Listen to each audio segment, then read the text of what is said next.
लाभ मिल जाएगा। चलते हैं, भगवान श्री राम के पावन चरित्र का श्रवण करते हैं, जो कलिमल का नाश करने वाला है, जो महामोह का नाश करने वाला है। महामोह महिषेश विशाला, राम कथा कालिका कराला। महामोह का स्वरूप मानो महिषासुर है और प्रभु श्री राम का पावन चरित्र मानो कराल काली है, जो उसका विनाश कर देती है।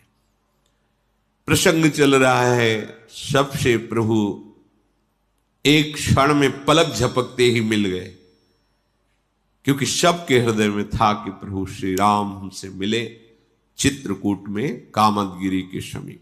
जैसे गिरिराज महाराज श्री कृष्ण का स्वरूप है, ऐसे कामदगिरी साक्षात राम स्वरूप है, चित्रकूट में जो विराजमान है। भगवान श्री राम समस्त अयोध्या वासियों से एक पल में सबके साथ, ये मर्म किसी ने नहीं जाना, प्रथम कैकेयी माता को प्रणाम करके बहुत भक्ति पूर्वक कैकेयी माता के हृदय जल रहा था कि ऐसे राम को वनवास दिया। फिर सुमित्रा जी को कल चर्चा सुनी आपने, फिर लक्ष्मण और प्रभु श्री राम कौशल्या जी के चरणों में पड़े, कल श्रवण किया। कौशल्या जी का बहुत ही मृदु सरल महामहिम स्वभाव, जिनके भगवान पुत्र बने उनके स्वभाव का कौन कोई वर्णन कर सकता है। बड़ा गंभीर स्वभाव माता कौशल्या का, दोनों भाइयों को राम लखन को हृदय से लगाए हुए अश्रुओं से अभिषिक्त करते हुए दुलार कर रहे हैं। माता के आंसुओं ने प्रभु श्री राम के श्रीअंग को भिगो दिया। उस समय की स्थिति को कोई कैसे बता सकता है। फिर धैर्य धारण किया, प्रभु श्री राम और लखनलाल गुरुदेव जी की तरफ बढ़े और कहा, प्रभु आज्ञा कीजिए कि अयोध्यावासी सुखपूर्वक अपने अपने स्थल का चयन करके यहां वास करें। गुरुदेव की आज्ञा हुई तो ब्राह्मण, मंत्री, माताएं और गुरुजन और सब अपनी अपनी स्थिति के अनुसार जो व्यवस्था हुई थी चित्रकूट में वास किया। और प्रभु कुछ चुने हुए जनों को साथ लेकर के अपनी कुटिया पे आए। श्री जानकी जी ने वशिष्ठ जी के चरणों को प्रणाम किया, फिर अरुंधति जी के चरणों को प्रणाम किया, उन्होंने आशीष दिया। फिर सियाजू ने, जो गुरुजन आए थे, सबको प्रणाम किया। फिर जब अपने सासुओं के दर्शन किए तो बहुत विकल हो गए। ऐसी विधाता ने रचना रची कि उनका जो सौंदर्य, जो सुहाग सब रहित, क्योंकि महाराज दशरथ जी पधार गए। सीता जी अपनी सासुओं को देखकर बहुत व्याकुल हो गई। विचार किया कि दयु बड़ा बलवान है, उसके आगे किसी की नहीं चलती, वो सहना ही पड़ता है। ध्यान दीजिए, दयु बड़ा बलवान है, उसके आगे किसी की नहीं चलती, सहना ही पड़ता है। दवा है सहना, शांत भाव से नाम जप करते हुए सह जाओ, उस समय कट जाएगा, विचलित होने की जरूरत नहीं है। जानकी जी के नील कमल के समान नेत्रों से अश्रु बह रहे हैं। सीता जी अपने जो मां है, सासू है, उनके चरण पकड़ करके मिल रही, वो आशीर्वाद दे रहे, सदा सौभाग्यवती रहो। लागी लागी पग सबन सिय, भेटत अति अनुराग, हृदय असी सही प्रेम बस, रही हो भरी सुहाग। तुम्हारा सुहाग अखंड हो। जब देखा कि शियाजू, माता कौशल्या, सुमित्रा आदि सब विरह व्यथा से महाराज की व्याकुल हो गए, क्योंकि उनकी चर्चा हुई,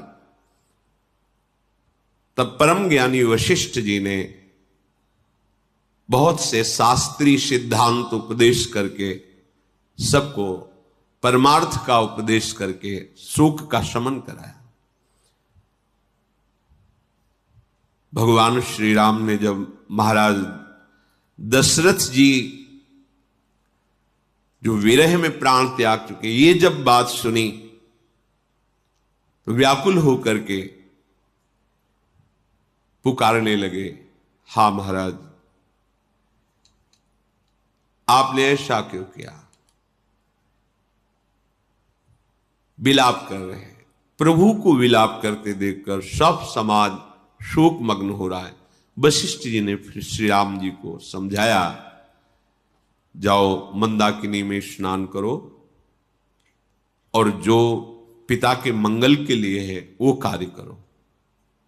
गुरु की आज्ञा से मंदाकिनी में स्नान किया और निर्जला व्रत रहे। उस दिन भगवान ने जल नहीं पिया। वशिष्ठ जी ने जो जो आज्ञा करी, प्रभु श्री राम जी ने श्रद्धा भक्ति के सहित पिताजी के मंगल के लिए वो सब कार्य किए।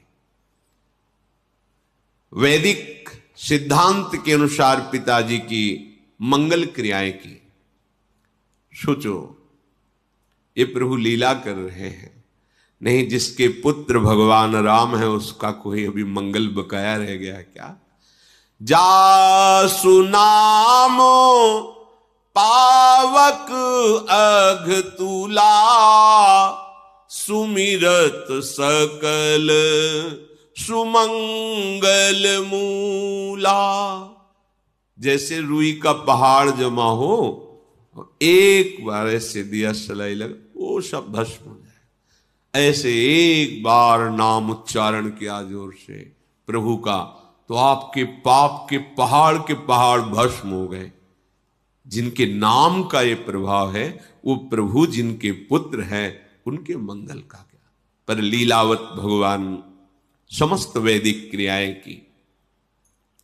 शुद्ध बुद्ध भगवान वैसे ही शुद्ध हो रहे हैं स्नान करके। जैसे गंगा जी के यहां पूजन किया जाए तो गंगा जी में तीर्थों का आवाहन किया जाता है, तो तीर्थ गंगा जी के स्पर्श से पवित्र होते हैं। ऐसे ही परम पवित्र भगवान का जिनका नाम है, वो स्वयं पवित्र होने की लीला कर रहे हैं। जिनके संसर्ग मात्र से बड़े से बड़ा कर्म पवित्र हो जाता है, अर्थात जो भगवत समर्पित करने पर कर्म भगवत प्राप्ति करा देता है, वो भगवान ऐसे कर्म कर रहे हैं वैदिक सिद्धांत के अनुसार, जो पिता का मंगल और पवित्रता प्रदान करता है। फिर कंदमूल फल सबको वितरित किए गए, सबने वो पाए। 2 दिन वास हुआ। प्रभु ने हाथ जोड़ा और सबसे कहा कि अब आप सब अयोध्या वापस चले जाइए। महाराज स्वर्ग में हैं दशरथ जी, और आप सब चित्रकूट में। ये ज्यादा समय ठीक नहीं है। अयोध्या राजधानी है, खाली नहीं रहना चाहिए। यद्यपि ऐसा नहीं कहना चाहिए, फिर भी ढिठाई करके सबसे प्रार्थना कर रहा हूं, आप सब गुरु जी के साथ पुनः अयोध्या वापस हो जाए। जो ही ये बात प्रभु ने कही, सारा समाज विचकित हो गया, मानो समुद्र में जहाज डूबने वाला हो। ऐसा अब फिर बिछुड़ना पड़ेगा प्रभु से। मानो जैसे अनुकूल हवा चल जाए तो डूबता हुआ जहाज बच जाए, ऐसे श्री वशिष्ठ जी ने कहा कि अभी तो 2 ही दिन हुए हैं रघुनाथ, अभी तो चित्रकूट के पूरे दर्शन भी नहीं हुए, दर्शन हो जाने दो, फिर जैसा कहोगे वैसा करेंगे, अभी तो रुकने दो। मानो फिर सबके प्राण आ गए। सबने भगवत स्वरूप कामदगिरी की परिक्रमा की, आसपास के वन प्रांत का दर्शन किया। बड़े ही अमृत के समान झरने झर रहे थे, शीतल मंद सुगंध वायु चल रही थी, जो तीनों तापों का, दैहिक दैविक भौतिक तापों का शमन करने वाली। असंख्य वृक्ष, सुंदर सुंदर फल फूल पत्ते। आज के 25-26 वर्ष पहले दर्शन हुए, बड़ा, तब भी बड़ा सुंदर स्वरूप। कहाँ त्रेता, फिर द्वापर, फिर कलयुग के भी 5000 वर्ष के ऊपर व्यतीत, फिर भी यथावत चित्रकूट की शोभा थी। बहुत ही एकदम आनंद में लता पर्वत और श्री मंदाकिनी जी, एकदम निर्मल जल, मनोमोहक, भजन के लिए बहुत ही आकर्षणकारी, स्वाभाविक सहज वैराग्य भूमि, सहज भजन का स्फुरण। सुंदर सुंदर कुंड हैं जिनमें कई रंग के कमल खिले हुए हैं, भौरे गुंजार कर रहे हैं। कोल किरात भील आदि जो जंगल में रहने वाले हैं वो सुंदर फल चयन करते हैं, शहद चयन करते हैं, और सुंदर सुंदर अंकुर और बूटियां वो सब ला करके प्रभु के सामने रखते हैं कि इनसे अयोध्या वासियों को सुख पहुंचाया जाए। वो विनय पूर्वक प्रणाम करके जो जो वस्तुएं लाते हैं उनका नाम बताते हैं, उनका स्वाद बताते हैं।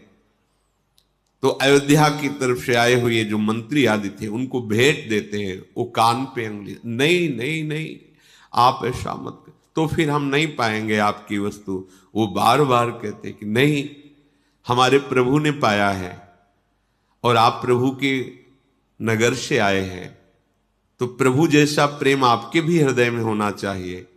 हमारे प्रभु तो प्रेम को पहचान करके हर वस्तु पाई, फिर आप क्यों नहीं पाएंगे? अच्छा, हम जंगली हैं, ये हीरे जवाहरात मणि रुपया लेके क्या करेंगे?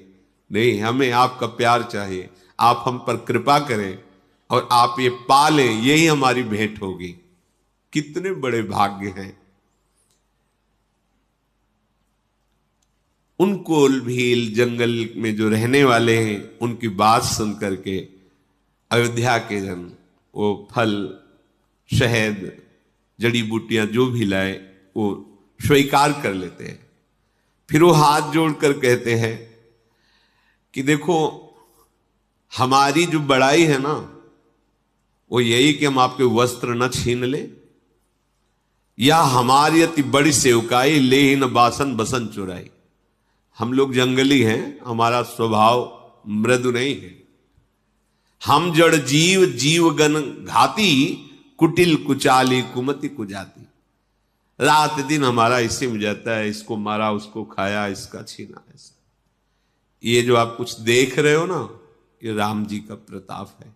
मेरे में ऐसी उदारता, विनय, प्रेम, ये कितना दैन्य, देखो कितना दैन्य कि हमारी अगर आप सेवा समझ रहे हो तो सबसे बड़ी सेवा ये समझ लो कि आपके वस्त्राभूषण नहीं छिनाया, यही हमारी सेवा है। क्योंकि हमारा स्वभाव यही है, रात दिन हम यही करते हैं कि अमुक जीव को मारा, उसको पका के खाया, ऐसा किया वैसा। ये जो हमारे अंदर आपको दिखाई दे रहा है, ये राम जी आप पधारे, ये उसका प्रताप है। इसमें एक आंतरिक भाव भी निकलता है कि हम कितने भी गिरे आचरण वाले हों, यदि हम भगवान का आश्रय ले लेते हैं तो हम ऐसे प्रशंसनीय सद्गुणों से युक्त हो जाएंगे जिनकी साधुजन सराहना करते हैं। आज उनका चरित्र रामचरित में गाया गया। क्यों? क्योंकि उन्होंने भगवान का आश्रय ले लिया, उन्होंने भगवान को अपनी सेवा समर्पित कर दी। वो खुद कह रहे हैं, जब ते प्रभु पद पदुम निहारे, मिटे दुसह दुख दोष हमारे। ये तो आप जो देख रहे हैं ना, ये केवल प्रभु के चरणों के दर्शन से है। हमारे सारे दुख और सारे दोष नष्ट हो गए। उन जंगली कोलभीलों की बात सुनकर अयोध्यावासी बलिहार हो रहे। कितनी दैन्यता, कितना प्रेम इनके हृदय में। अब तो दिन प्रतिदिन आनंद बढ़ने लगा। आज यहां दर्शन करना है, आज वहां दर्शन। पूरे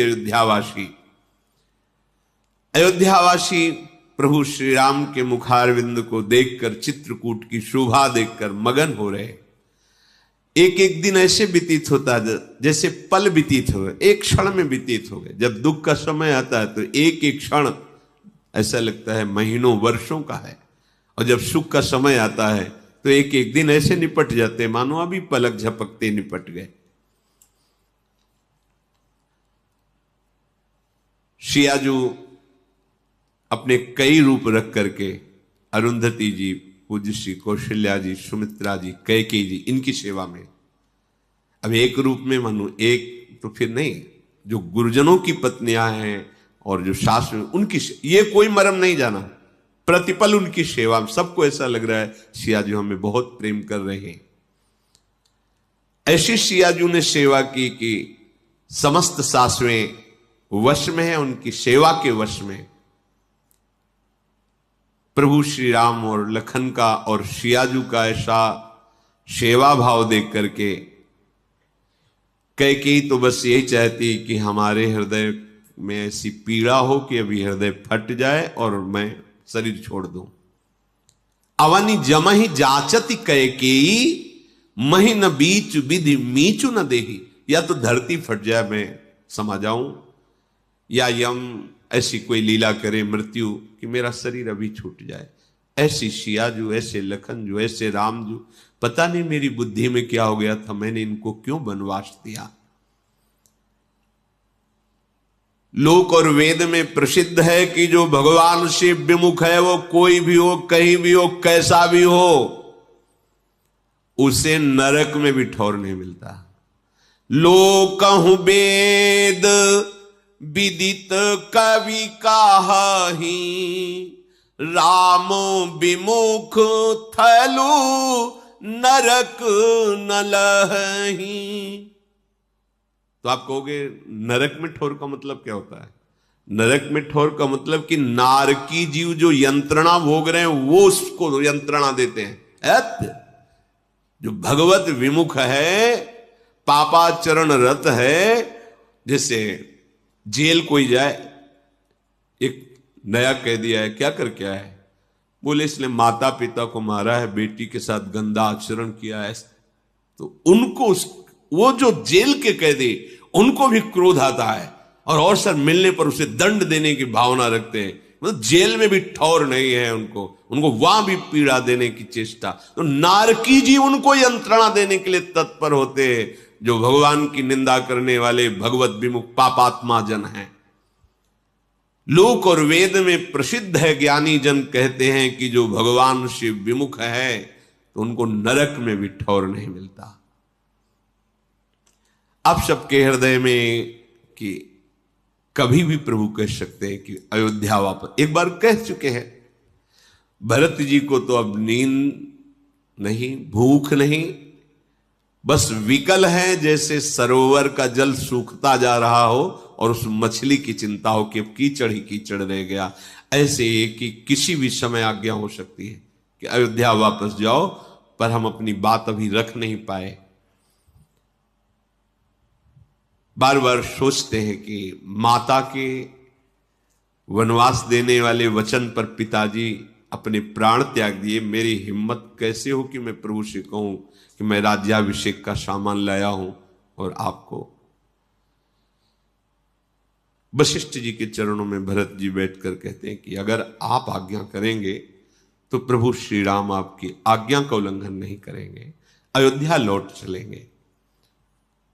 परंतु वशिष्ठ जी भगवान की रुचि पे चलते हैं। ध्यान रखिए, गुरु वही आज्ञा करेंगे जो इष्ट का इशारा होगा। गुरुदेव केवल बाहरी रूप दिखाई दे रहा है, इष्ट की इच्छा ही उनमें अवतरित होती है, इष्ट की इच्छा ही आज्ञा करती है। क्या करूं? मुझ सेवक में इतनी सामर्थ्य नहीं कि मैं कुछ बोल सकूं, विधाता प्रतिकूल है। अगर मैं हठ करूं तो ये बड़ा अधर्म होगा। सेवक को स्वामी से कभी हठ नहीं करना चाहिए। मैं हठ करूं, नहीं प्रभु आप राज्याभिषेक स्वीकार कीजिए और चलिए अयोध्या, ये ठीक नहीं।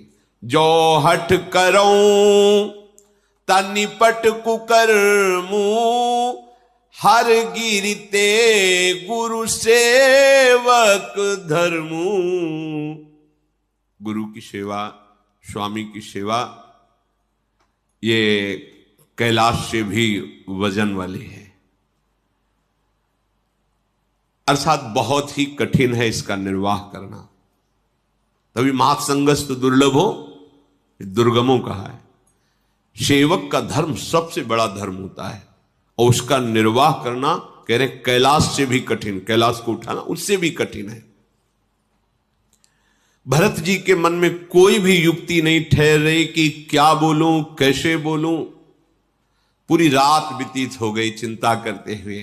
प्रातःकाल स्नान आदि दिनचर्या हुई। भगवान वशिष्ठ जी ने सब अयोध्या के बड़े बुजुर्ग मंत्री आदि विज्ञजन गुरुजन सबको बुलाया। प्रभु श्री राम जी वशिष्ठ जी आदि को श्री नवाकर सभा में बैठे। भरत जी गुरुदेव के चरणों में, प्रभु के चरणों में सर नवाकर बैठे। समस्त सभासद शांत बैठे हैं। वशिष्ठ जी ने कहा, हे सभासदों और सुजान भरत, सूर्य कुल के सूर्य महाराज श्री रामचंद्र जी ये परम स्वतंत्र हैं, ये भगवान श्री हरि हैं, ये सत्य प्रतिज्ञ हैं, वेद की मर्यादा के रक्षक हैं और अवतार इसीलिए इन्होंने धारण किया है, सत्य का पालन कराने के लिए और सत्य का पालन करने के लिए। ये कभी गुरु पिता पूज्य जनों की आज्ञा का उल्लंघन नहीं करते। ये दुष्टों के दल का नाश करने वाले, धर्म की स्थापना करने वाले और साधु और देवताओं का हित करने वाले हैं। नीति प्रेम परमार्थ स्वार्थ सबका यथार्थ ज्ञान तो इन्हीं को है। जो कुछ भी सृष्टि में देख रहे हो, ब्रह्मा विष्णु महादेव चंद्र सूर्य दिक्पाल माया जीव कर्म काल, सब कुछ यही है, इनके सिवा कोई नहीं है। हृदय में अच्छी तरह विचार करके देखा गया है कि सबका मंगल इसी में है, जो भगवान आज्ञा कर दे उसका पालन करना। ये ईश्वरों के भी महान ईश्वर, इनकी आज्ञा में जो रहता है उसका सर्व मंगल होता है। राखे राम रजाई रुख, हम सब कर हित होई, समुझ सयाने करहु अब, सब मिली सम्मत सोई। इसलिए श्री राम जो आज्ञा करें सबको ठीक वैसे ही पालन करना चाहिए। भगवान वशिष्ठ जी ने ऐसा आदेश किया। वैसे तो श्री राम का राज्याभिषेक त्रिभुवन के लिए मंगलदायक सुखदायक है, आनंद का मूल है। सबकी चाह है कि श्री राम अयोध्या चले, पर जो नीति है, परमार्थ है, स्वार्थ है, वैदिक है, लौकिक है, इस सब के ज्ञाता स्वयं श्री राम हैं। इनके सामने किसी की बात, ये जो आज्ञा करें, अब कोई बोल नहीं रहा, ना तो प्रभु बोल रहे, ना कोई सभासद बोल रहा है। भरत जी ने साहस किया, हाथ जोड़कर खड़े हुए और कहा कि हमने पढ़ा है, आप गुरुदेव हमें सुनाया भी है कि हमारे सूर्य वंश में एक से एक धर्मात्मा सत्य प्रतिज्ञ राजा हुए हैं। सभी के जन्म के कारण माता पिता हुए हैं, पर शुभ और अशुभ कर्मों का फल जो विधाता निश्चित करता है उसको स्वयं भोगना होता है। आपका आशीर्वाद ऐसा है जो समस्त शुभ अशुभ को मिटा सकता है। वशिष्ठ जी से भरत जी कह रहे हैं, हे गुरुदेव, माता पिता तो जन्म का कारण होते हैं, लेकिन कर्म स्वयं किया जाता है, इसलिए उसका परिणाम स्वयं को भोगना होगा। पर आपका आशीर्वाद ऐसा है, गुरु कृपा ऐसी है जो शुभ अशुभ दुर्ग विध्वंस बल, शरण निरापक पद रमित सकल अशुभ शुभ नंस, देत सहज निश्चल भगत सु जय जय श्री हरिवंश, जो शुभ अशुभ का नाश कर देती है, समस्त कल्याणों का विधान कर देती है। जगत जानता है कि आपके आगे विधाता की भी चाल नहीं चलेगी, आप भले कुछ कहें, लेकिन हमें विश्वास है आपने जो टेक रख ली, विधाता की भी ताकत नहीं कि आपकी टेक को तोड़ सके। सो गुसाई विधि गति जे छेकी, सकई को टारे टेक जो टेकी। इसलिए मैं आपसे ही उपाय पूछता हूं, प्रभु तो बोल नहीं रहे, आप आदेश कीजिए हमारे लिए और हमारे प्रभु श्री राम के लिए। आप हमारे कुल के गुरु हैं। वशिष्ठ जी ने कहा, तात तुम बहुत सुंदर बात कह रहे हो और ये श्री राम जी की कृपा से ही तुम बोल रहे हो। राम विमुख हृदय में तो ऐसी बात ही नहीं आ सकती है। क्या? गुरु के प्रति कि शुभ अशुभ कर्म तो हम कर सकते हैं, लेकिन इनसे निपटने के लिए केवल गुरुदेव की कृपा है। और गुरुदेव जो टेक लें उसे भगवान भी नहीं मिटाते हैं। अपनों परण विशाल भगत को पूर्व परण निभाऊं, बोले ऐसी बात तो केवल प्रभु की कृपा से ही हृदय में आती है। राम विमुख तो स्वप्न में भी ऐसी बात नहीं बोल सकता, सोच सकता। हे तात, मैं एक बात कहना चाहता हूं पर थोड़ा सकुच लग रहा है। बुद्धिमान वही है जो सर्वस्व को जाता देख ले कि सर्वस्व जा रहा है तो आधे को पकड़ ले, आधा छोड़ दे, पूरा क्यों जाने दे। अतः मेरे मन में बात आ रही कि अगर तुम दोनों भरत शत्रुघ्न वनवास करो और लक्ष्मण सीता सहित राम वापस अयोध्या चले जाएं, कैसा रहेगा? भरत जी शत्रुघ्न जी आनंदित होकर खड़े हो गए। कैसी स्थिति? मन प्रसन्न तन तेजु विराजा, जनु जिय राउ राम भय राजा। बहुत प्रसन्न है शत्रुघ्न, आंखों में आंसू आ गए और कहा, गुरुदेव कृपा कर दी। आप कहते हो 14 वर्ष वनवास, यदि मेरे प्रभु अयोध्या वापस हो जाएं और वो समस्त प्रजा को महान सुखदायी होगा और इनका राज तिलक हो, तो कानन करो जन्म भैरी बासु, यही ते अधिक नमोर सुपासु। यदि गुरुदेव आपने जो बात कही प्रभु मान लें तो 14 वर्ष क्या, आजीवन पर्यंत मैं वनवास करूंगा, कभी अयोध्या नहीं आऊंगा। पर प्रभु वापस हो जाए। अगर इस बात में थोड़ी भी हम कपट वाली बात रख रहे हो तो अंतर्यामी राम सिंह तुम सर्वज्ञ सुजान, जो फुर कहो तनाथ निज कीजी बचन प्रमाण। प्रभु श्री राम अंतर्यामी है, आप परम ज्ञानी सर्वज्ञ हैं, सब कुछ जानते हैं।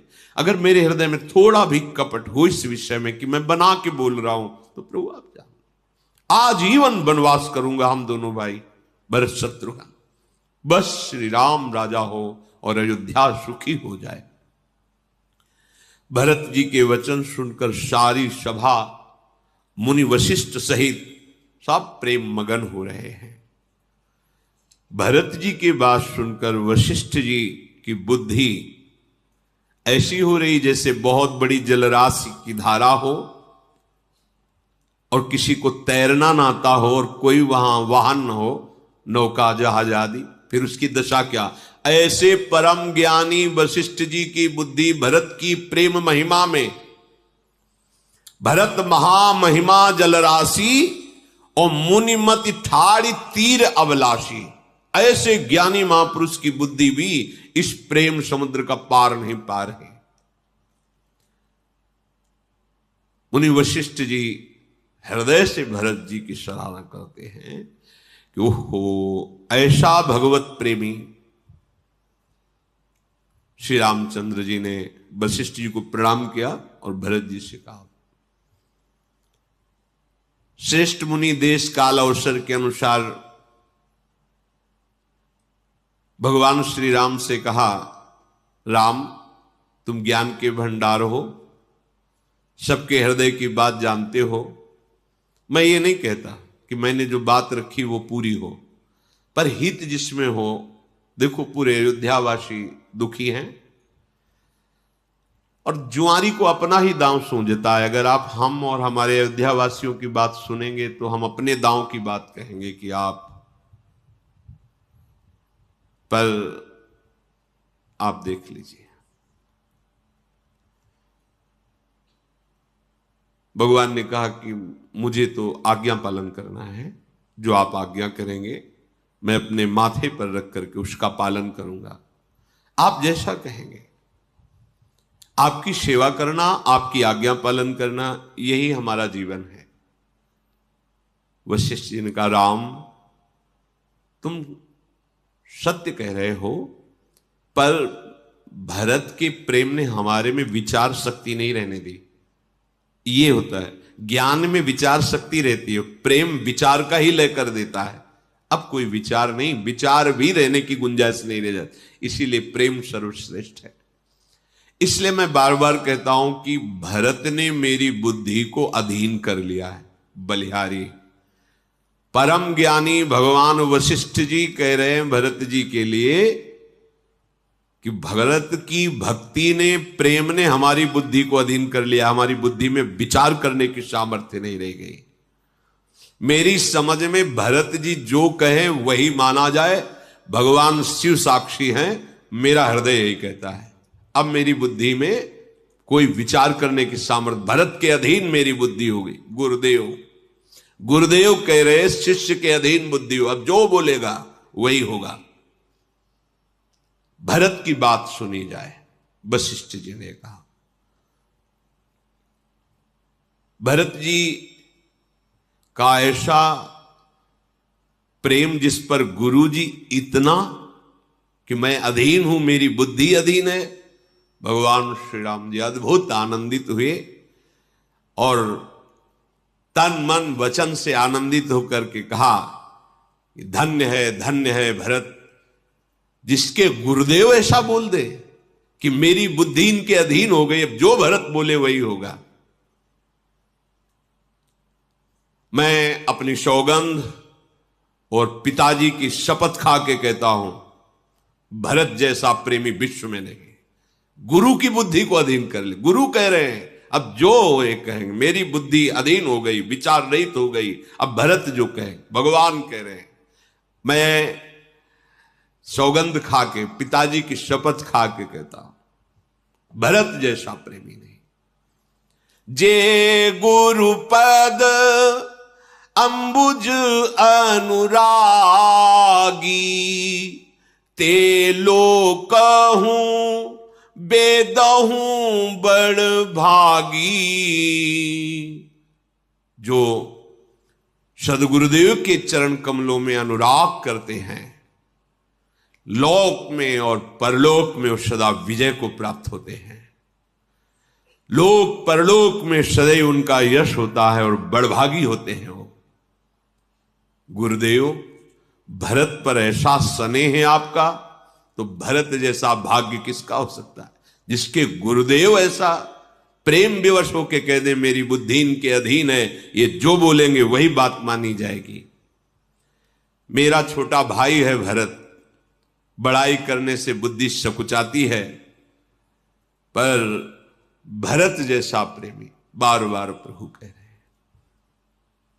अब वही करेंगे जो भरत कहेंगे, और चुप हो गए।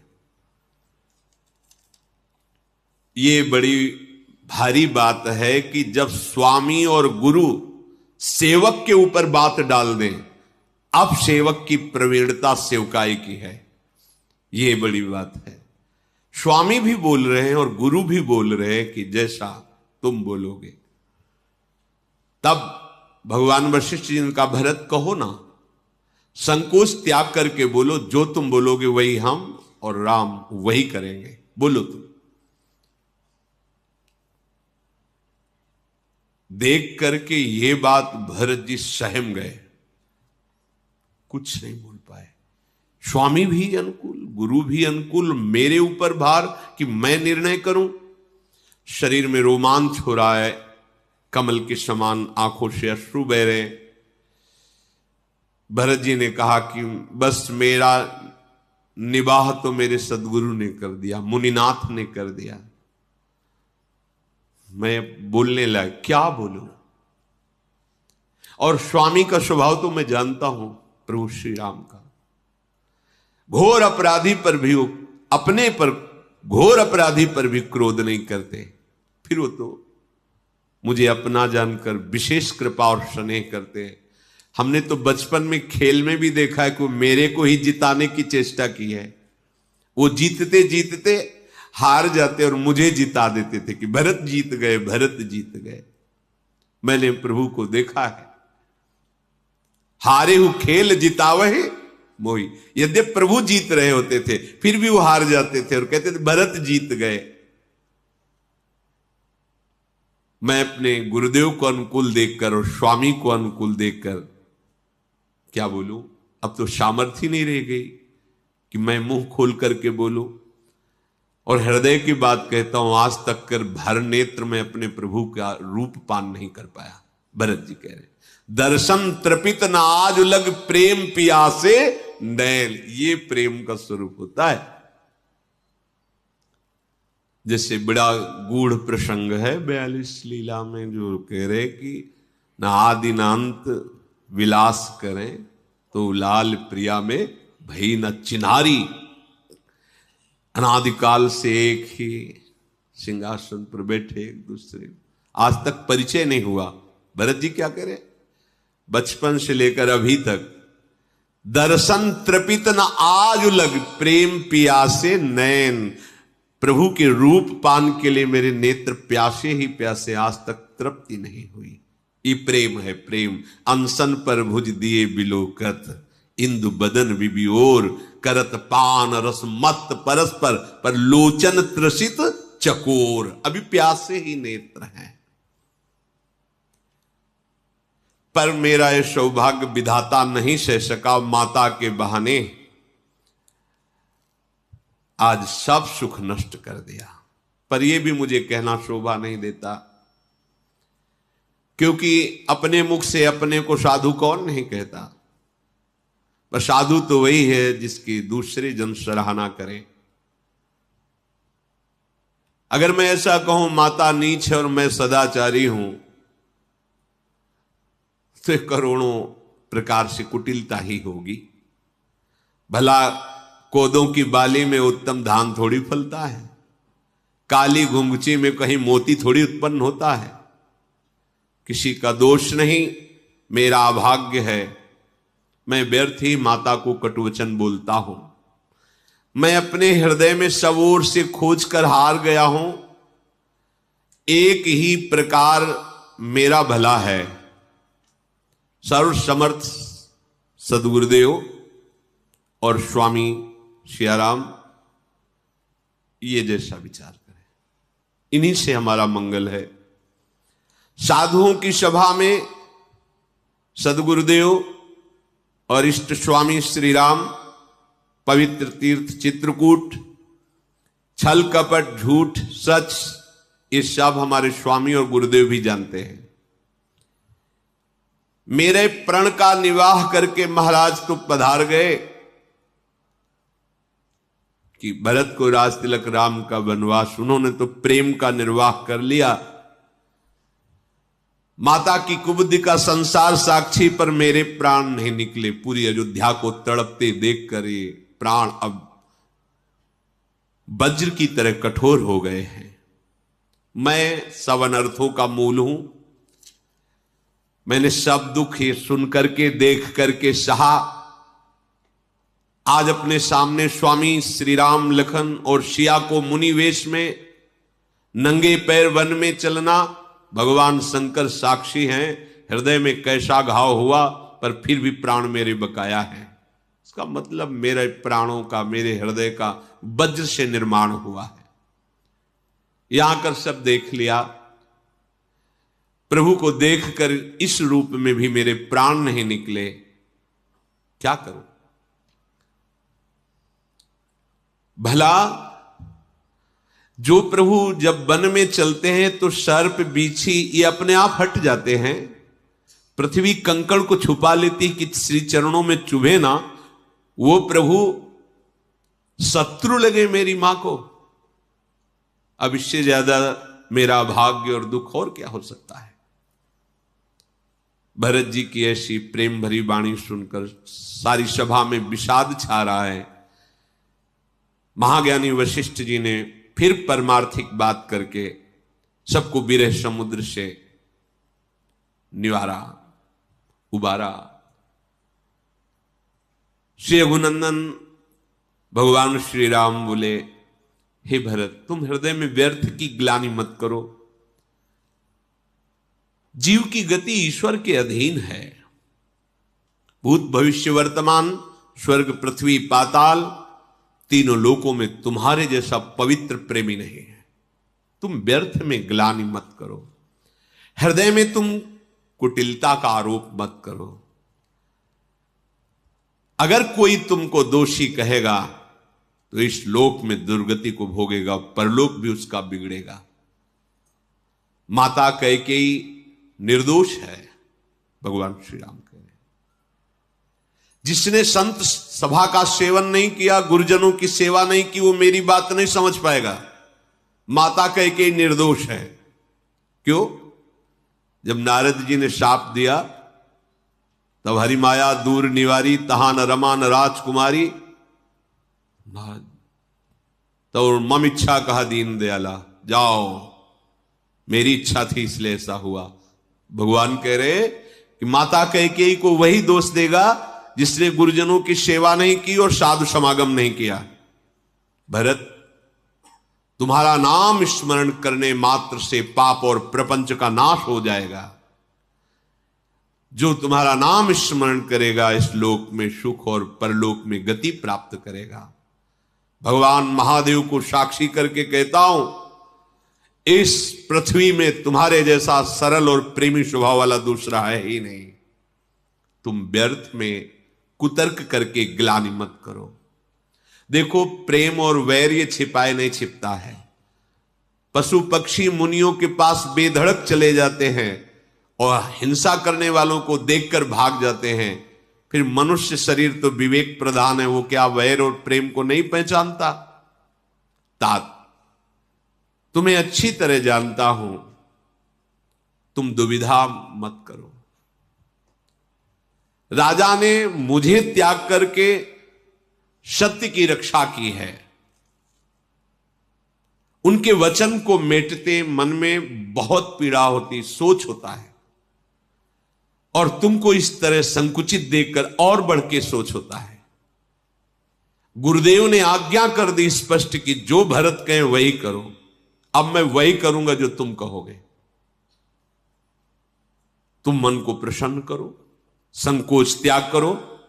मैं आज वही करूंगा। सत्य प्रतिज्ञ रघुकुल श्रेष्ठ भगवान श्री राम ने कहा, जो तुम कह दोगे वही कर दूंगा। देवता लोग घबरा गए।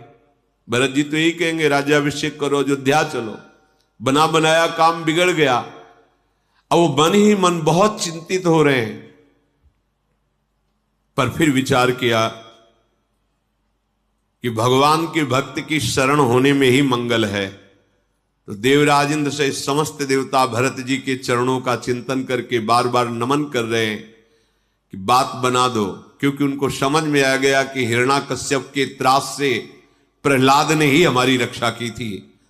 तो इस समय जो रावण का और राक्षसों का, साधु और देवताओं को त्रास मिल रहा है, उससे रक्षा भरत जी ही करेंगे। भरत जी अगर हमारी बात बना दे, भगवान श्री राम को वापस कहने की बात न करे तो बात बन जाएगी। अगर भरत जी कह दिए तो भगवान ने कह दिया स्पष्ट कि यद्यपि पिता की आज्ञा का उल्लंघन करना हृदय में बड़ा दुख होगा, उससे भी ज्यादा दुख है तुम्हें संकोच में देखकर। मैं सत्य को साक्षी करके कहता हूं, एक बार अब जो तुम कह दोगे वही मैं मान लूंगा। श्री रघुनाथ जी सेवकों के लिए कामधेनु हैं। जो इच्छा करे हो मन माही प्रभु प्रसाद कछ, एक बार चित्त को दो तो प्रभु को, तब जान जाओगे। प्रभु का स्वभाव है जो उनकी शरण में हो जाता है उसको सब तरह से सुख प्रदान करना, यही परलोक सकल सुख पावत।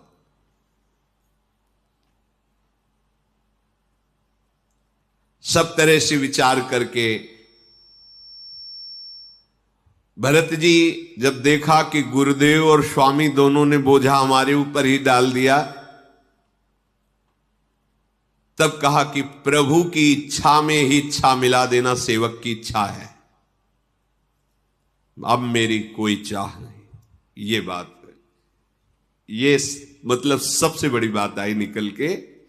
जब गुरुदेव और स्वामी ने इच्छा छोड़ दी सेवक पर, तो सेवक के हृदय में क्या स्फुरित हुआ? जो गुरुदेव और स्वामी की इच्छा है उनकी इच्छा में इच्छा मिला देना ही, जोई जोई प्यारो करे सोई मोहि भावे। इतनी बड़ी बात कह दी गुरुदेव ने और स्वामी ने, इतना अनुग्रह इतना स्नेह। कीन अनुग्रह अमितयति सब विधि सीतानाथ,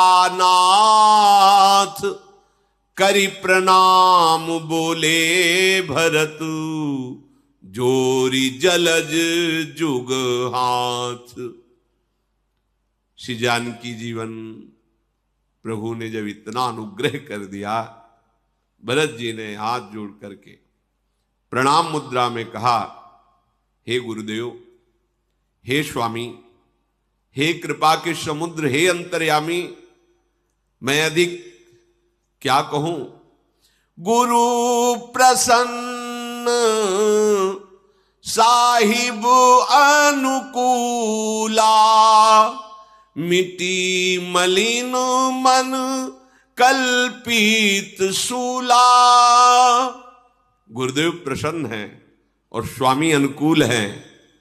प्रभु मेरे हृदय में जितनी जलन थी, जितनी मलिनता थी, सब नष्ट हो गई। गुरुदेव प्रसन्न है, स्वामी अनुकूल है, अब कोई हृदय में पीड़ा नहीं है। जो मेरे हृदय में मिथ्या कल्पनात्मक कलंक का सोच था, डर था, सब नष्ट हो गया। जैसे कोई स्वयं दिशा भूल जाए और दोष सूर्य पर दे। नहीं, माता की कुटिलता, विधाता की टेढ़ी चाल और काल की कठिनता, इन सब ने मिलकर के मुझे विचलित कर दिया था। परंतु आज शरणागत वत्सल गुरुदेव और आप, जब आपको प्रसन्न और गुरुदेव को प्रसन्न देखा, वो सब हट गया। अब सारा जगत मुझे बुरा कहे, कोई परवाह नहीं, क्योंकि मेरे स्वामी मेरे अनुकूल हैं। बात समझिए, अगर सारा जगत तुम्हारी बड़ाई करता है, तुम्हारे स्वामी अनुकूल नहीं, तो बात नहीं। सारा जगत निंदा करता है, स्वामी अनुकूल है, अब कोई बात बिगड़ने वाली नहीं। हे स्वामी, केवल एक आप के अनुकूल हो तो फिर किसी की हमें बुराई से कोई कष्ट नहीं है। हे देव, आपका स्वभाव सदैव सेवक के अनुकूल रहता है। देखा, ये वैसे तो आपका स्वभाव सम है, पर सेवक के अनुकूल रहता है। सेवक वही है जो स्वामी की इच्छा में अपनी इच्छा मिला दे। अपने लोग अभी सेवक पद पे नहीं है।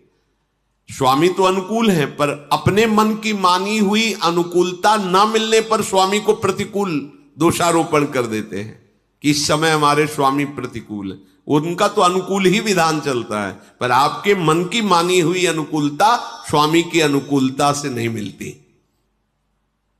जाय निकट पहचान तरु चाह समनी सब सोच, मांगत अभिमत पाव जग राव रंक भल पोच। कल्प वृक्ष को यदि कोई पहचान करके उसके पास जाए और जो कामना करने लगे उसकी पूर्ति होती जाती है, उसकी चिंताओं का नाश हो जाता है। राजा रंक भले बुरे कोई भी हो, जो चाहेगा कल्पतरु देगा, ऐसे मेरे स्वामी हैं। यदि इनके स्वभाव को जानकर इनके चरणों का आश्रय ले ले। लख सब विधि गुरु स्वामी स्नेहु, मेरे गुरुदेव का स्वभाव, मेरे स्वामी का स्वभाव, इष्ट और गुरुदेव का स्वभाव एक जैसा है। मेरा क्षोभ मिट गया, अब मन में कोई चाह नहीं, कोई संदेह नहीं। तो तुम्हारा क्या हृदय का भाव है? तो अब करुणा कर कीजिए सोई, जनहित प्रभु चित क्षोभ न होई। ये निर्णय निकला, हे करुणा के समुद्र, अब वही कीजिए जिससे दास का हित हो और प्रभु को क्षोभ न हो। आपके हृदय में क्षोभ न हो और दास का हित हो। वो सेवक, कैसा सेवक जो स्वामी को संकोच में डाल दे, उसकी बुद्धि बड़ी नीच है। जो सेवक साहिबई सकोची, निज हित चाहे तासु मति पोची। बड़ी नीच बुद्धि उसकी है जो सेवक अपने स्वामी को संकोच में डाल दे। सेवक का हित तो इसी में है कि वह समस्त सुखों और लाभों को छोड़कर स्वामी की रुचि में रुचि मिला दे। धन्य है। हे नाथ, यद्यपि सबका आपके लौटने में परम मंगल सुख है, पर आपकी रुचि का पालन करना करोड़ों मंगलों का मूल है। क्या अद्भुत निर्णय भरत जी का, क्या अद्भुत निर्णय। कहां सोच के आए थे? जब उनके ऊपर भार गया तो एक शब्द भी ऐसा नहीं बोले। प्रभु आपको क्षोभ ना हो और दास का हित हो। यद्यपि आपके लौटने में सबका मंगल है, लेकिन आपकी रुचि में चलने पर करोड़ों मंगलों का मूल है। स्वार्थ और परमार्थ का निचोड़ यही है कि स्वामी की रुचि में रुचि मिलाकर चला जाए। मेरी यही विनय है। अब आपको जैसा उचित लगे वैसा कीजिए। गुरुदेव जब चले थे तो राज तिलक की सामग्री साथ लाए थे। हम सबका मंगल, आपके हृदय में क्षोभ ना हो। अब आप विचार कीजिए। गुरुदेव ने अभी शर्त रखी थी कि शत्रुघ्न सहित हम वनवास करें। सानुज पठई मोहि बन कीजिए सब ही सनाथ, न तरु फेरी हैं बंद दो नाथ चलो में साथ। गुरुदेव ने तो ऐसा कहा था कि आप दोनों वनवास करें। वो भी बात देख लीजिए, या हमारे हृदय की और एक बात समझ लीजिए। लक्ष्मण शत्रुघ्न वापस चले जाएं, मैं आपकी सेवा में रहूं। ये सब बातें आपके सामने रखिए। अथवा ऐसा हो कि हम तीनों भाई बन चले जाएं, शत्रुघ्न, लखनलाल और हम, और आप युगल सरकार पधारें, अयोध्या के सिंहासन पर विराजमान हो। दयासागर अब जिस प्रकार से जेहि विधि प्रभु प्रसन्न मन होई, करुणा सागर कीजिए सोई। नाथ, जिस तरह से आपका मन प्रसन्न हो, ये सब बातें रख दी हैं, पर हमारा करोड़ों मंगलों का मूल होगा आपकी रुचि पे चलना। देव, आपने सारा भार तो मुझ पर रख दिया, मैं तो बालक हूं, न नीति है, न विचार है, न धर्म, न स्वार्थ, न परमार्थ। और वैसे मैं दुखी हूं, और दुखी व्यक्ति का निर्णय ठीक नहीं होता। स्वामी की आज्ञा सुनकर जो उत्तर दे, ऐसे सेवक को देखकर लाज भी लजा जाती है। वैसे तो मैं अवगुणों का अथाह समुद्र हूं प्रभु, पर स्नेहवश मैं आपसे प्रार्थना करता हूं कि अब वही मत मुझे भाएगा जो आपका होगा। स्वामी के मन को संकोच में डाल दे सेवक की बात। नहीं नहीं, प्रभु के चरणों की शपथ है, मैं सत्य भाव से कहता हूं, बस एक ही बात अब मेरे हृदय में है। प्रभु प्रसन्न मन सकुचिता जी, जो जही आय सुदेव, सो सिर धरी धरी करी सब मिटही अनट अबरे। बस आप प्रसन्न होकर जैसा बोलेंगे, जिस जिसको जो आज्ञा करेंगे, जीवन भर उसी आज्ञा का पालन करूंगा। सबके दुख शोक मिट जाएंगे, आप प्रसन्न होकर आ। यही है सेवक धर्म। प्रभु प्रसन्न मन सकुच तजी। सेवक को कभी ऐसा व्यवहार न करना पड़े अपने आचरणों में, अपनी वाणी में, कि स्वामी को संकोच हो जाए उससे बात करने में। धिक्कार है ऐसे जीवन को। ऐसा कोई आचरण न करे कि वो अपने हृदय की कोमलतावश संकोच करने लगे। नेत्र मिलाने में, बात करने में वो संकोच करने लगे। आप संकोच त्याग करके जिसको जो आज्ञा देंगे, सब सिर झुकाकर वही स्वीकार करेंगे। यही मेरी प्रार्थना है। भरत जी ने सारा भार प्रभु के चरणों में रख दिया। अब आगे जो चरित्र फिर श्री राधा वल्लभ लाल की।